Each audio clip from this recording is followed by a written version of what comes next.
Numbers chapter 11. Now the people complained about their hardships in the hearing of the Lord, and when he heard them, his anger was aroused. Then fire from the Lord burned among them, and consumed some of the outskirts of the camp. When the people cried out to Moses, he prayed to the Lord, and the fire died down. So that place was called Taberah, because fire from the Lord had burned among them. The rabble with them began to crave other food, and again the Israelites started wailing and said, "If only we had meat to eat. We remember the fish we ate in Egypt at no cost, also the cucumbers, melons, leeks, onions, and garlic. But now we have lost our appetites. We never see anything but this manna." The manna was like coriander seed and looked like resin. The people went around gathering it, and then ground it in a hand mill or crushed it in a mortar. They cooked it in a pot or made it into loaves, and it tasted like something made with olive oil. When the dew settled on the camp at night, the manna also came down. Moses heard the people of every family wailing at the entrance to their tents.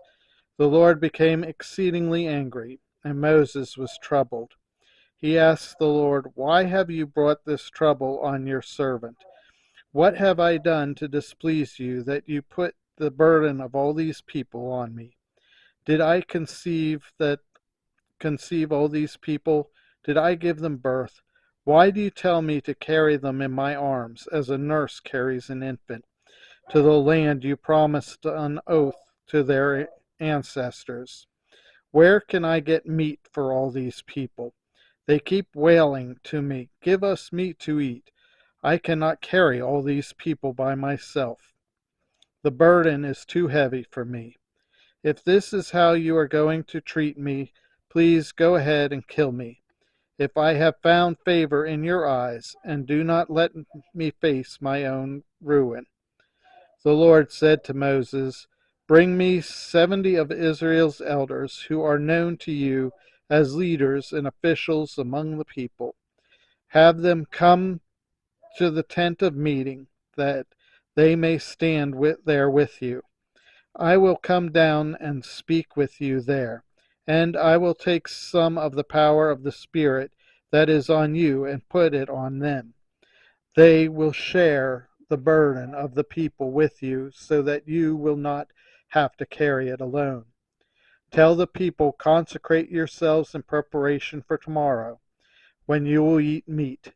The Lord heard you when you wailed, 'If only we had meat to eat, we were better off in Egypt.' Now the Lord will give you meat, and you will eat it. You will not eat it for just 1 day, or 2 days, or 5, 10, or 20 days, but for a whole month, until it comes out of your nostrils and you loathe it, because you have rejected the Lord, who is among you, and you have wailed before him, saying, 'Why did we ever leave Egypt?'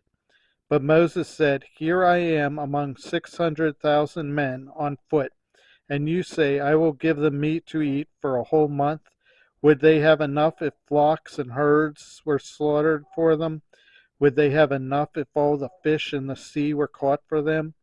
The Lord answered Moses, 'Is the Lord's arm too short? Now you will see whether or not what I say will come true for you.' So Moses went out and told the people what the Lord had said. He brought together 70 of their elders and had them stand around the tent. Then the Lord came down in the cloud and spoke with him, and he took some of the power of the Spirit that was on him and put it on the 70 elders. When the Spirit rested on them, they prophesied, but did not do so again. However, 2 men whose names were Eldad and Medad had remained in the camp. They were listed among the elders, but did not go out to the tent. Yet the Spirit also rested on them, and they prophesied in the camp. A young man ran and told Moses, "Eldad and Medad are prophesying in the camp." Joshua, son of Nun, who had been Moses' aide since youth, spoke up and said, Moses, my Lord, stop them. But Moses replied, Are you jealous for my sake? I wish that all the Lord's people were prophets, and that the Lord would put his Spirit on them. Then Moses and the elders of Israel returned to the camp. Now a wind went out from the Lord,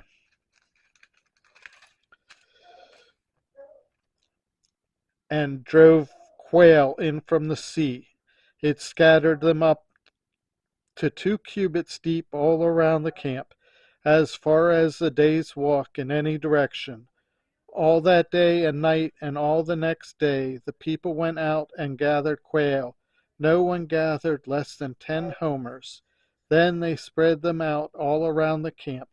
But while the meat was still between their teeth, and before it could be consumed, the anger of the Lord burned against the people, and he struck them with a severe plague. Therefore the place was named Kibroth Hattaavah, because there they buried the people who had craved other food. From Kibroth Hattaavah the people traveled to Hazeroth and stayed there.